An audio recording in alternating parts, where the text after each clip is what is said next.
Hola queridos hermanos y hermanas, bienvenidos a este segundo video donde continuamos estudiando la materia Introducción a la Biblia. En el video anterior hablábamos acerca de la inspiración de las Escrituras y hoy vamos a hablar acerca de un tema importante. ¿Será que la Biblia tiene errores o no tiene errores? ¿Es fiable lo que el texto bíblico nos ha dicho en cada uno de sus libros?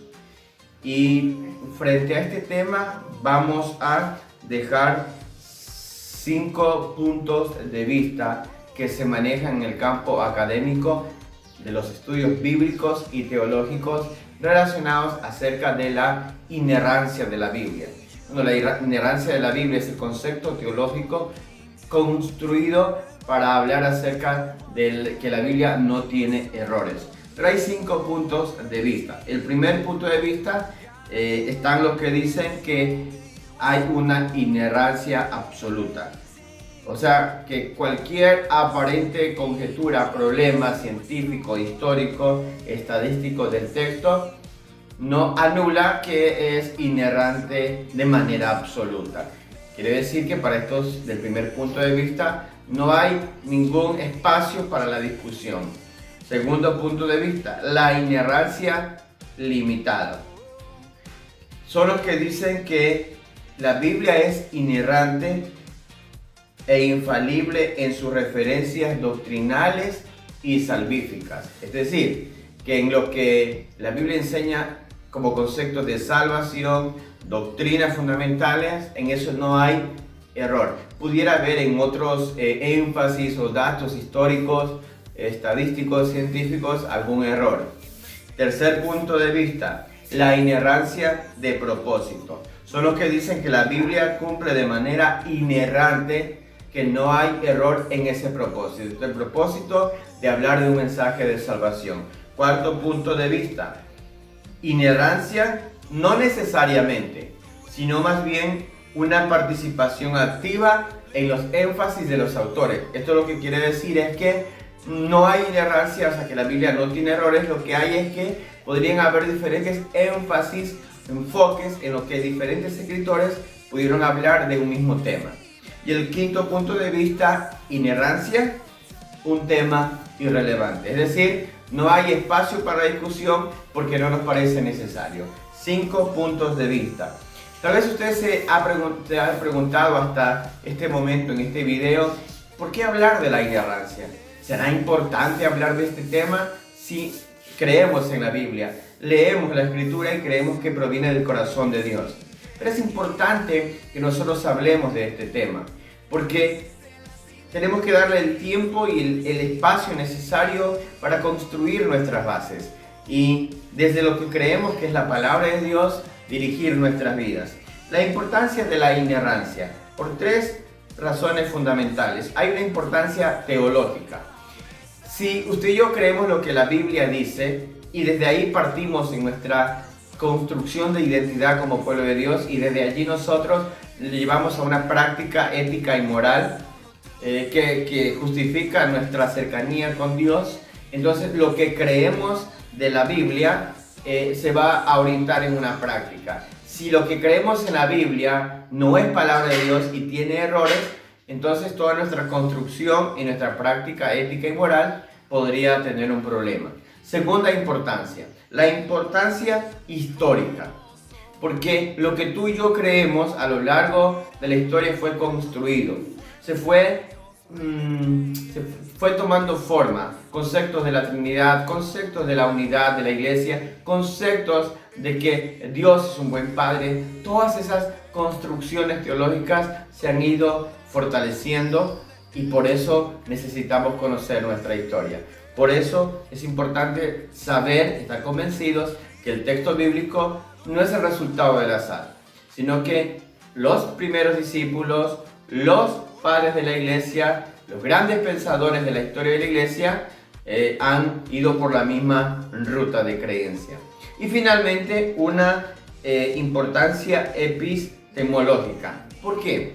Porque hay cosas en el texto bíblico que tú y yo conocemos y desde ahí parte nuestra práctica cristiana. Y hay unas que no las entendemos o no alcanzamos a entenderlas. Pero desde lo que creemos que tiene que estar basado en una revelación de Dios y que es fiel, que no tiene error, desde ahí nosotros podemos imaginarnos o empezar a construir nuestro pensamiento teológico de lo que es un poco más difícil de estudiar de la Biblia. Hay un tema que se maneja en estudios teológicos y es la inerrancia frente a los fenómenos. Cuando hablamos de fenómenos estamos hablando de algunas aparentes discrepancias que pudieran darse o existir entre los autores bíblicos. Por ejemplo, hay una fecha de discrepancia entre los que se habla de los reyes del sur y los reyes del norte en esa cronología. Parece que no encajan. Un aparente error es la cronología que nos presenta Esteban cuando salen de Egipto los israelitas y la que en el mismo Éxodo se presenta. Datos e informes estadísticos que no coinciden entre lo que un libro del Antiguo dice con lo que un libro del Nuevo dice. Esas aparentes discrepancias o fenómenos en el estudio bíblico teológico nos tienen que llevar a responder una pregunta. ¿Cómo manejamos esos fenómenos? Sabiendo que la Biblia es palabra de Dios, pero aparecen estas aparentes discrepancias, ¿cómo vamos a hacer? Hay mucha gente que aprovecha estas aparentes discrepancias para tentar a los cristianos en discusiones que no tienen fin, para buscar hacerlos quedar mal. Pero la pregunta es, ¿cómo manejamos estos fenómenos?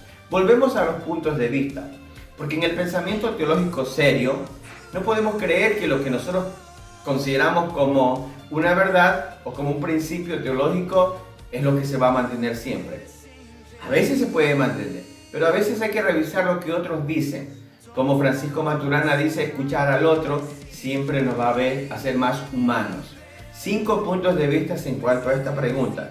¿Cómo manejar los fenómenos? Estas aparentes discrepancias desde la premisa que la Biblia es palabra de Dios y que en el mensaje de salvación no hay error. Primer punto de vista, el enfoque abstracto. Lo que dicen, no nos interesan los errores que pueden haber.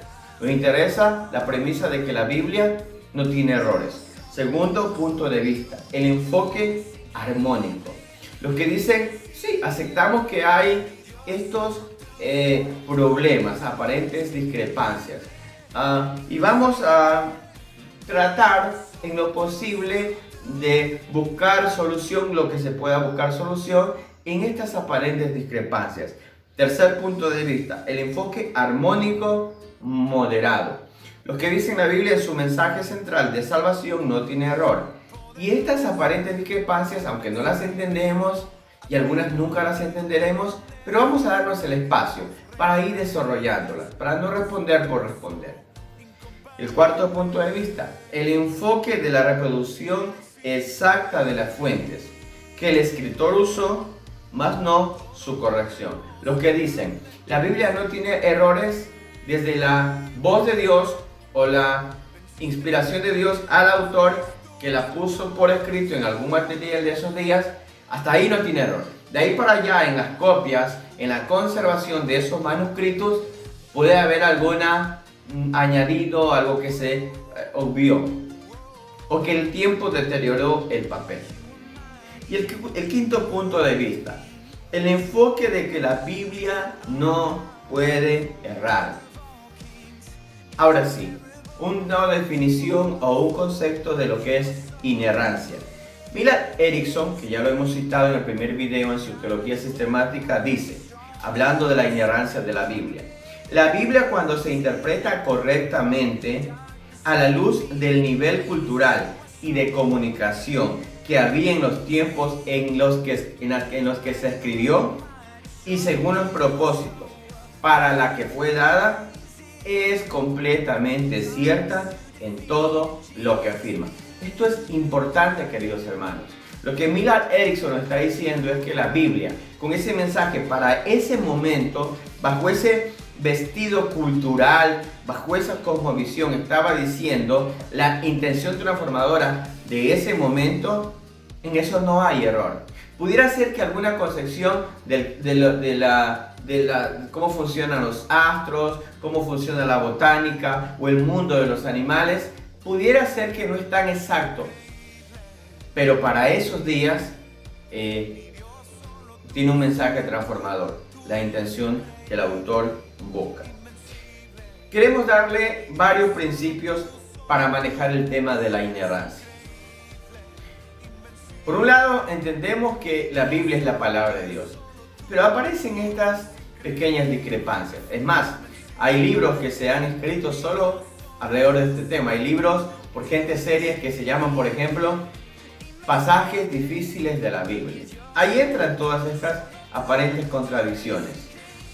Pero queremos darle principios.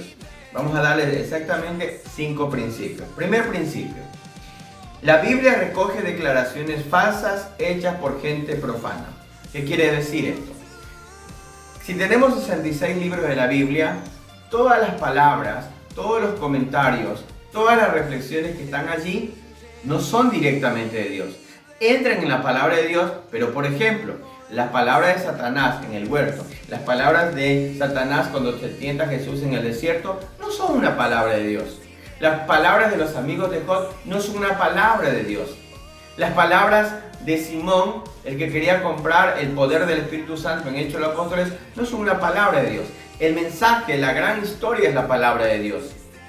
Segundo principio.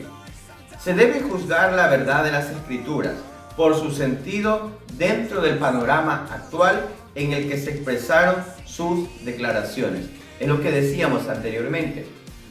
Cada personaje del Antiguo Testamento de la Biblia es hijo de su cultura y responde a la cosmovisión de esos días. La comprensión suya y mía de la ciencia, de la historia y de otras ciencias no puede ser la misma de las personas del primer siglo o del periodo veterotestamentario que abarca lo que es el Antiguo Testamento. Tercera premisa o principio. Las afirmaciones de la Biblia son completamente ciertas cuando se juzgan según los propósitos para los que fueron escritas. Queridos hermanos, la palabra de Dios tiene un mensaje central. John Stott, en su libro Cómo comprender la Biblia, dice que la Biblia es un libro de salvación. El mensaje central de la Biblia no es darnos datos históricos, aunque los da. La Biblia es un libro que habla de salvación. Y según eso, yo tengo que juzgarla, acercarme, y si en ese mensaje hay error, entonces hay un problema. Pero gracias a Dios que en ese mensaje central de salvación no hay ningún error. Cuarto principio. Los informes de eventos históricos y científicos se escriben para expresar un fenómeno, mas no desde una búsqueda o una intención técnica. Esto es importante, porque los autores bíblicos no escribieron para ganar el premio Nobel, no escribieron para ganar el premio de las normas APA. Escribieron con un enfoque de transformación del pueblo que iba a leer ese libro o esa carta. Entonces, pudiera ser que en algún efecto, desde el punto de vista gramatical, ortográfico, literario, técnico, pudiera haber errores. Pero en el mensaje de transformación, de salvación, no lo hay. El último principio. Las dificultades para explicar el texto bíblico no deberían prejuzgarnos como indicadores de que la Biblia tiene errores. Quiero ir cerrando y leerles un comentario de Clark Pinnock en su libro Revelación Bíblica, el fundamento de la teología cristiana. La razón por la cual los cristianos aman y reverencian las Escrituras es porque es el lugar de su confrontación con la palabra viva, el vehículo de la verdad salvífica del Evangelio. Amamos la Biblia porque adoramos al Salvador. Es la transcripción de las buenas noticias de reconciliación y paz con Dios. La Biblia verdaderamente es la revelación, la palabra escrita de Dios. La revelación divina en Cristo es el dato final que la Biblia documenta. Al mismo tiempo, es la faceta culminadora de la historia sagrada. 4 conclusiones para finalizar este video. Primero, la Biblia tiene un propósito mayor que nuestras propias preocupaciones, sean científicas, estadísticas, históricas. Su mensaje está por encima de tus preocupaciones. Segunda conclusión, la Biblia no tiene errores en su mensaje central de salvación.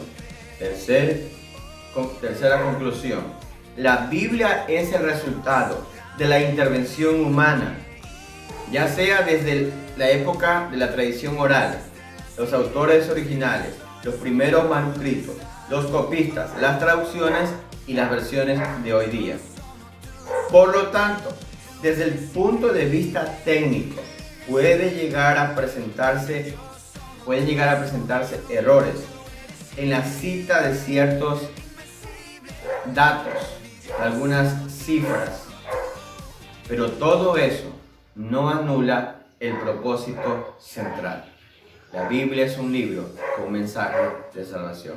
Y la última conclusión, Dios desea más personas que se dejen transformar por su palabra que gente que sepa que busque o que sea experta en defender su palabra. Cerramos este segundo video. Nos quedan 2 videos más de esta materia, Introducción a la Biblia. Que Dios te bendiga.